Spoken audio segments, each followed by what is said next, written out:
Bismillahirrahmanirrahim. Ngalajengkeun video anu tipayun perkawis 10 sifat anu terpuji anu aya di anjing. Mari dugikeun kalima dina kantun sifat kagenepna. Bismillahirrahmanirrahim. Asadisu ari anu nomor kagenepna ayan duro yen ningali anjing ila kulli man ka tiap-tiap jalma yaro anu ningali hatta yatroha sahingga ngalungkeun ieu si man lahu ka anjing lukmatan sahuap. Simpulna jadi anjing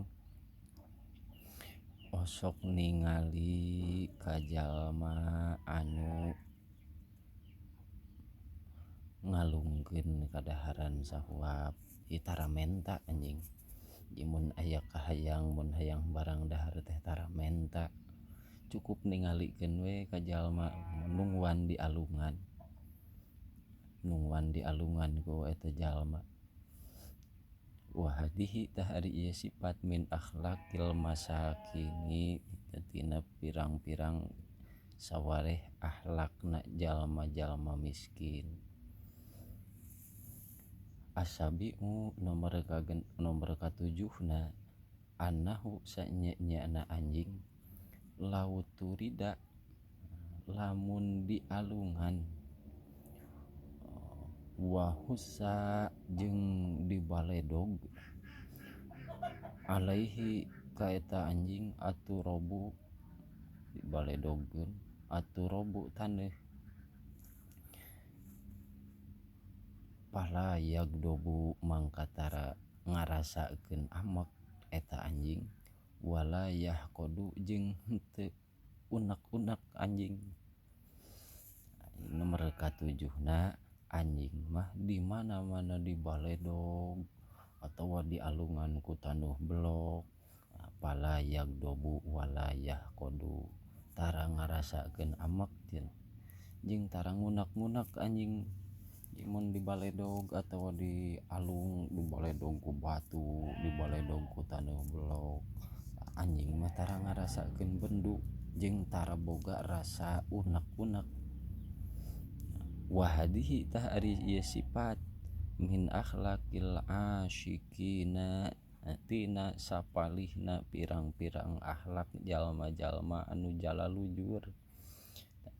Jalma jujur mah dibaledog kantos ning dina hikayat akhlak mulyana Kangjeng Rasul dugi ka diciduhan dibaledogan tai onta tapi anjeunna teu ngarasakeun amek. Jalma asyikin jalma-jalma nu jujur. Asaminatu anu nomor kadalapanna ida guliba di mana-mana di tempatan ala mau diihi dina tempatna eta anjing yatrukuhu mangka ninggalkeun si anjing kana eta tempat wayadhabu jeung init eta anjing ila ghairihi kana salianti tempat eta. Lempengna anjing mah di mana-mana tempatna di tempatan ku batur yatrukuhu wa yadhabu ila ghairihi sok init sok ningalkeun kajeun keneh neangan deui tempat anu sejen. Di mana tempatna geus di tempatan ku batur anjing mah sok kajeun keneh init ningalkeun tempat eta jeung neangan tempat anu sejen. Wahadihi tah ari ieu sifat min af'alil hamidina tina sawarehna pirang-pirang pagawean jalma-jalma anu terpuji. Watasi'u jeung nomor kasalapanna sifat anu terpuji nu aya di anjing ida atau ida uji dia lahu di mana dipasihan lahu ka eta anjing ae utia di mana-mana dipasihan di mana-mana dipasihkeun lahu ka eta anjing lukmatun sahuap akalaha sok ngadahar eta anjing kana nu sahuap teh wabata jeung sok tetep alaiha tina eta sahuap.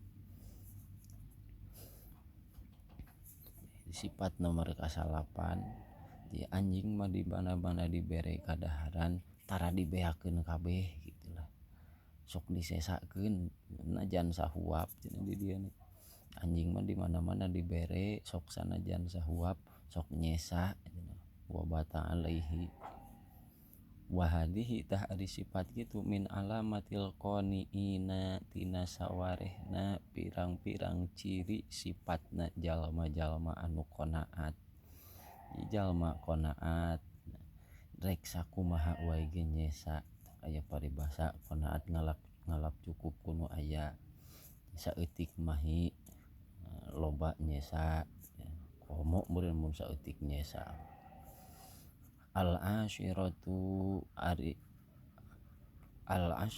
ari anu kasapuluhna annahu sanyanya anjing ida saparo di mana-mana iinitan eta anjing min baladin ti hiji nagara ila goiriha kana daerah sejen ti hiji daerah ka negara ka daerah sejen lam yatazawwad tara nyiapkeun bekel eta anjing.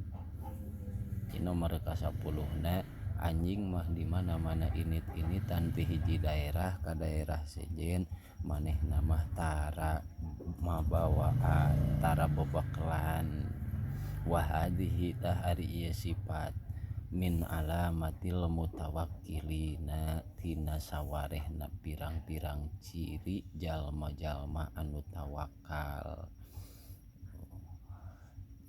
Sifat anu tawakal pasrah diri di mana seperti nubieu anjing di mana-mana init-initan ti hiji daerah ka daerah sejen manehna mah tara mawa bekal cirina tina sawarehna ciri jalma anu tawakal. Jadi 10 sifat anjing anu aya di diri anjing anu urang salaku jalma mukmin juga mari yan bagi lil mukmini dikudukeun tah urang salaku jalma mukmin henteu terlepas tina 10 sifat eta. Jadi sanajan ayeuna aya ti diri anjing ulah nempo anjingna tapi nempo alusna nempo kaalusanana entong jadi dina ieu hikmah urang bisa ngambil pelajaran bahwa urang ningali jalma kana anjing oge ulah ditingali najisna najis mugoladohna tapi tingali di sisi lain anjing boga 10 sifat anu terpuji bahkan cik ieu musannif Syekh Nawawi Al-Bantani dikudukeun cenah jalma mukmin la yakhluwa minha ulah kosong teu tina nu 10 komo deui mun ka jalma komo ka papada Islam ulah nempo nu gorengna wungkul tapi kudu ditingali sisi baikna ulah ningali di satu sisi tapi tingali di sisi lain wallahu a'lam bishawab.